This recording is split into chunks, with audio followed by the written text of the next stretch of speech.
Preston Hale read the name on the invitation response twice, then set it down on the corner of his desk, the way a man sets down something he does not want to be seen holding. Simone had confirmed. He had expected her to decline. He had, in fact, counted on it.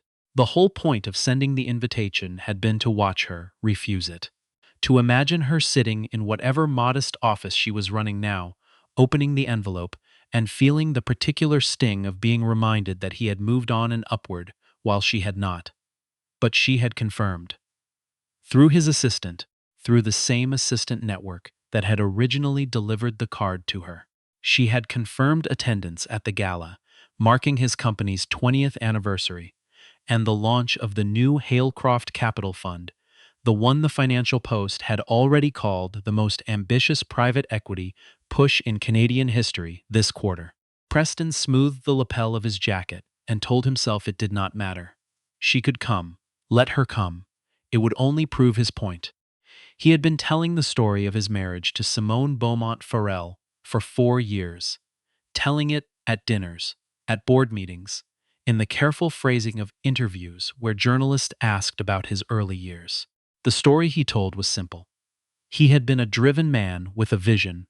She had been a woman who could not keep up, and the divorce had been ultimately a kindness to them both.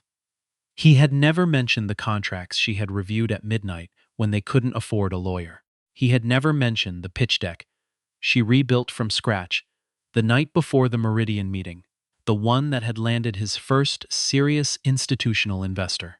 He had never mentioned the 2 years she had worked double shifts at the hospital as a registered nurse, while he burned through their savings chasing a company that had no right to survive.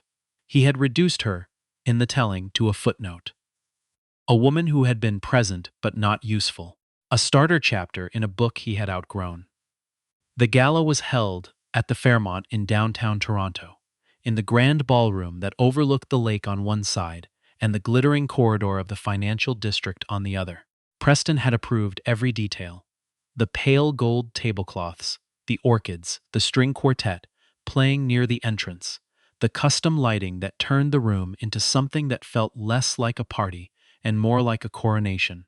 His fiancée, Margot, stood beside him at the entrance receiving guests, wearing a dress that had been chosen specifically to be photographed. She was 31. She worked in brand partnerships. She laughed easily and said the right things, and did not ask questions that made Preston feel like he needed to defend himself. His old friends from the early days had gathered at the bar an hour before the event officially began. Men he had known since the Halecroft Capital days, when the company had been 3 people in a rented office on King Street. They were telling the kinds of stories that men tell when they've won and know it. Loose with drink, competitive with memory, generous with laughter.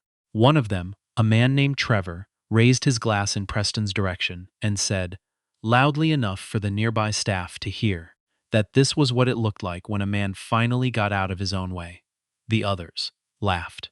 Preston smiled. He did not say that for the first 6 years he had not been in his own way. He had been in Simone's kitchen, eating the food she cooked after double shifts, learning balance sheets at a table she had bought before they met. Simone Beaumont-Farrell did not arrive dramatically. That was the thing people would remember later, and get slightly wrong in the retelling. They would add details that weren't there, gestures that didn't happen, because the mind wants arrival to match significance. But Simone did not sweep through the doors, or pause for effect, or wait to be noticed. She walked in the way she had always moved through rooms, directly, at a measured pace, with the quiet certainty of someone who knows where she is going because she chose to go there. She was wearing a dark green dress, structured at the shoulder, simple enough to be elegant and formal enough to be serious. Her hair was pulled back. She wore no jewelry except the watch. The Audemars Piguet she had bought herself the year Feral Technology Solutions hit $50 million in annual revenue, because she had promised herself that watch as a marker, and she kept her promises to herself, the way she had learned to keep them when there was no one else keeping them for her.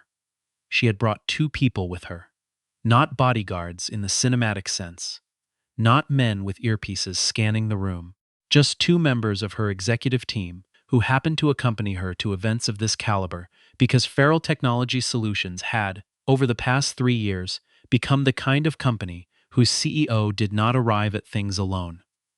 Quabina handled her communications and public relations. Isadora ran her legal affairs. They were professionals doing professional things, and the fact that they both carried themselves with the quiet competence of people who had been in rooms like this many times before was simply a quality of the people Simone chose to hire. The maitre d' checked her name against the list without hesitation. Miss Beaumont Farrell. Of course. Right this way. She had not used Preston's name in 4 years. The first year after the divorce, Simone had allowed herself 1 month of genuine grief. Not for him, specifically, for the idea of what she had thought she was building. She had given that grief its month, and then she had gotten up at 5 in the morning and started working on what became Feral Technology Solutions, a healthcare data and logistics company she had conceived during her years as a nurse watching hospitals drown in inefficient record systems that cost patients time and sometimes cost patients everything. She had started with a single contract, a small clinic in Scarborough. She had done the implementation herself, sleeping 4 hours a night, learning what she didn't know by calling people who knew it, and being completely honest about why she was calling. People had helped her. Most people, she had found, will help you if you ask plainly and show them that you are serious. By the end of the first year, Feral Technology Solutions had 9 clients and 2 full-time employees. By the end of the third year, she had been profiled in Canadian Business Magazine under a headline she found slightly embarrassing because it implied her success had come quickly, which it had not. By the time Preston sent the gala invitation, Feral Technology Solutions had 230 employees, operations in 4 provinces and 2 American states, and a partnership with 3 of the country's largest hospital networks that had been announced at a press conference. Simone had given in a room twice the size of the one she was walking into now. She had not invited Preston to that press conference. She had considered it, briefly, in the way you briefly consider things you know you won't do.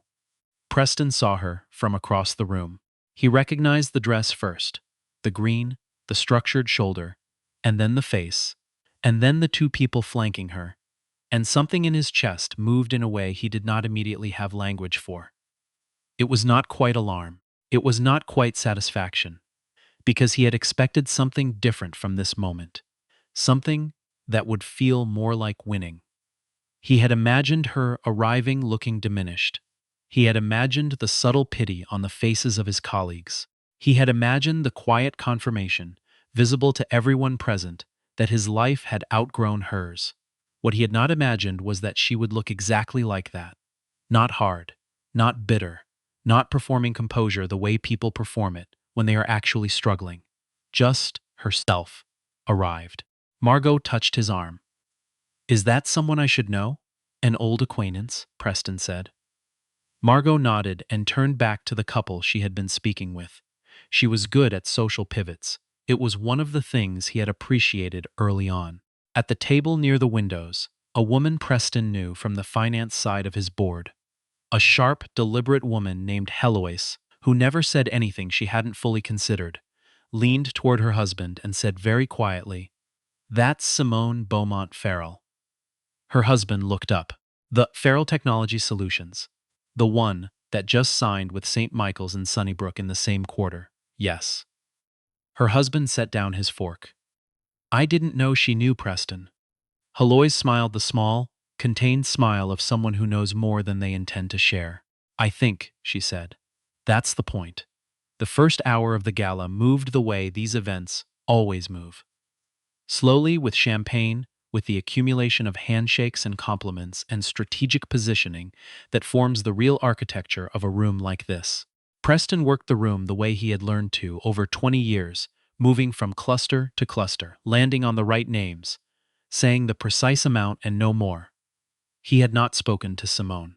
She was 3 tables away, with Quabina and Isadora, speaking with a man Preston recognized as the CEO of a mid-size health analytics firm that had been in acquisition conversations with two of the largest hospital networks in the country. They were laughing at something.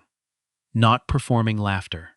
Actually laughing. Preston redirected his attention. The part of the evening that would later be described in the business section of three separate publications and discussed quietly in boardrooms for months afterward, began not with a confrontation, but with a phone call. It had come into the newsroom at the Globe and Mail at 6:47 that evening, before the gala officially began, from a source who asked not to be named and provided documentation that was, upon review, real. The documents concerned a series of financial transactions that had passed through Halecroft Capital's infrastructure fund, specifically the Meridian Partnership, the one that had been Preston's first institutional breakthrough, in a way that did not quite match what had been disclosed to certain limited partners in 2021. The reporter who received the call was experienced and methodical. By the time the gala was underway, she had confirmed enough of the documentation to make a call to Halecroft Capital's communications team. Preston's phone buzzed at 8:23 p.m. He stepped out of the ballroom. He returned 4 minutes later with the particular stillness of someone who has just been told something that reorganizes the evening entirely. Margot looked at him. She could tell, because she was observant in the specific way that people who manage brands are observant, that something had shifted. She did not ask. He did not explain. By 8:40, three people at the gala had received the notification alert from their Globe and Mail app. By 8:55, the story had gone online.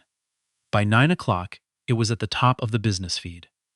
Simone's phone buzzed too. Kwabena leaned toward her and showed her the headline on his screen. She read it once, and then looked up at the room, and then looked back at Kwabena and said, "Okay, we'll want to check our exposure in the Meridian Limited partner list." Isadora, who had already pulled up the relevant records on her tablet, said, "We're not on it. We declined the Meridian tranche in 2022. Simone nodded slowly. "Right." She picked up her water glass. "I remember that conversation." She did remember it. She remembered it because Preston had called her personally, 2 years after the divorce, to invite Feral Technology Solutions into the Meridian partnership. It had been a strange call, unexpectedly warm, unexpectedly familiar, the kind of conversation that makes you recalibrate your sense of a person. She had listened carefully.